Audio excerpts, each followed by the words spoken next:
floor of the CME Group. This is Danny Riley with today's MrTopStep update. You know, the market started out on kind of a quiet note with not a lot of rhetoric flying around, but as we moved into the latter parts of the morning, things seemed to be flying around quite significantly.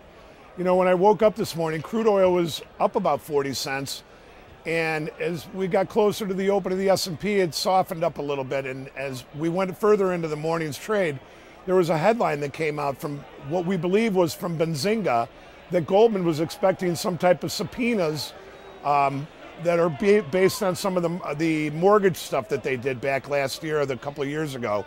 And at the same time, the downgrade of Greece came out from Fitch. This wasn't received very well here in the S&Ps. The S&P sold off from above the 39 even level, the 1339 level, all the way down to the 1331.33 level, bounced a bit, but couldn't get above the 33.5 level, and then ducked back down and made another new low, down at 28.70, 1328.70. And now the markets are bouncing a little bit, and this is kind of what we expected as we go into the end of the May expiration here over in the S&Ps.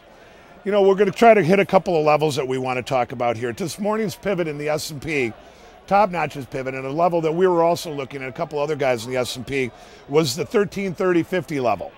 The 20-day comes in at 1340.75. Obviously, we're lower from there. The daily pivot comes in at 1340.58. These are in the minis. And the 9-day pivot comes at 1338.66. Basically, we're lower on all those levels. As we go into the latter parts of today, the expiration statistics were mixed.